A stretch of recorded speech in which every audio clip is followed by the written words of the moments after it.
ನಮಸ್ಕಾರ ವೀಕ್ಷಕರೇ, ಚನ್ನಪಟ್ಟಣ ವಿಧಾನಸಭಾ ಕ್ಷೇತ್ರದ ಚನ್ನಪಟ್ಟಣ ಪುರಸಭೆಯ ನೂತನ ಅಧ್ಯಕ್ಷರಾದ ವಾಸಿಲ್ ರವರ ಕಾರ್ಯವೈಖರಿಗೆ ಜನರ ಮೆಚ್ಚುಗೆ ಪ್ರಶಂಸೆಯನ್ನ ನೀಡಿದ್ದಾರೆ.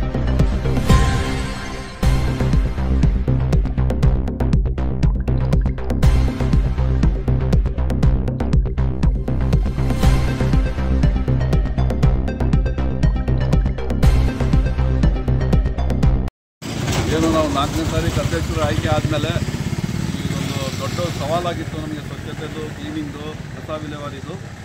ಅದನ್ನ ನಾವು ಈಗ ಸುಮಾರು ಜಾಗನ ಹುಡುಕಿ ಏನೋ ಈಗ ನಮ್ಮ ಜಾಗ ಇಲ್ಲಿ ಏನು 1,00,000 ರೂಪಾಯಿ ಹತ್ರ ಸರ್ಕಾರ ಕೊಟ್ಟದೆ, ಅದೆಲ್ಲ ವ್ಯವಸ್ಥೆ ಮಾಡ್ಕೊಳ್ಳೋ ಗಂಟ ನಾವು ಬೇರೆ ಪರ್ಯಾಯ ವ್ಯವಸ್ಥೆ ಮಾಡಿ ಕಸನ ಸಾಗಿಸ್ತಾ ಇದ್ದೀವಿ.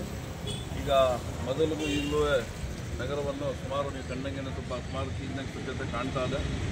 ಅದಲ್ಲದೆ ನಿನ್ನೆ ಸಾಮಾನ್ಯ ಸಭೆಯಲ್ಲಿ ವಿದ್ಯುತ್ ಚಿತ್ತಾಗ್ರಹಕ್ಕೆ ನಾವೇನು ಮಂಜೂರಾತಿ ಕೊಟ್ಟಿದ್ವಿ ಅನುಮೋದನೆನ, ಅದು ಶೀಘ್ರದಲ್ಲೇ ಈಗ ಒಂದು ಬೋರ್ವೆಲ್ಲು ಮತ್ತು ಜನ್ರೇಟರು, ಟಾಯ್ಲೆಟು ಮತ್ತು ರೋಡು ಎಲ್ಲ ಸ್ವಚ್ಛತೆ ಮಾಡಿ ಬರುವಂಥ ಶಿವ ಸಂಸ್ಕಾರಕ್ಕೆ ಬರುವಂಥ ಸಾರ್ವಜನಿಕರಿಗೆ ಅನುಕೂಲ ಮಾಡಿಕೊಡುವಂತೆ ಎಲ್ಲ ವ್ಯವಸ್ಥೆ ಮಾಡ್ತಾಯಿದ್ದೀವಿ.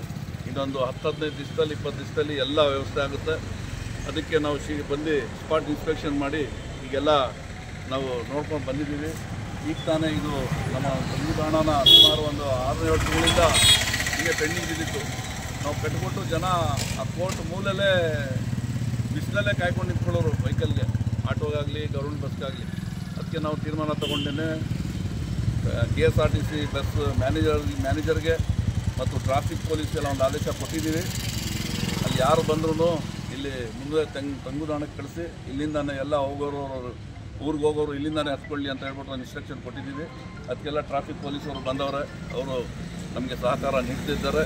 ಅದಕ್ಕೆಲ್ಲ ನಾವು ಸಾರ್ವಜನಿಕರಿಗೆ ಮನವಿ ಏನಂದರೆ, ಈ ಭಾಗಕ್ಕೆ ಹೋಗೋರೆಲ್ಲ ತಂಗುದಾಣಲ್ಲಿ ಬಂದು ಕೂತ್ಕೊಳ್ಳಿ, ಆರಾಮಾಗಿ ಚೇರ್ ಅದೆ, ನೆಳ್ಳದೆ, ಯಾವಾಗ ವೆಹಿಕಲ್ ಬರ್ತದೆ ಅವಾಗ ಹತ್ಬಿಟ್ಟು ನೀವು ಹೋಗ್ಬೋದು. ಸುಮ್ಮನೆ ಬಿಸಿಲಲ್ಲಿ ಕಾಯ್ಕೊಂಡು ಸರ್, ರಸ್ತೆಗೆ ಅಂಗಡಿ ಮುಂಗಟ್ಟಿಂದ ತೊಂದರೆ ಆಗ್ತಿದೆ, ಇದ್ರ ಬಗ್ಗೆ ಮತ್ತೆ ಪಾರ್ಕಿಂಗ್ ಕೆಲವರು ಹೋಟ್ಲ್ ಅಂಗಡಿಲಿ ಎಲ್ಲ ಬೋರ್ಡ್ ಹಾಕ್ಕೊಂಡು, ಯಾಕಂದರೆ ಇದು ಸಂಚಾರ ಜಾಸ್ತಿ ಟ್ರಾಫಿಕ್ಕು.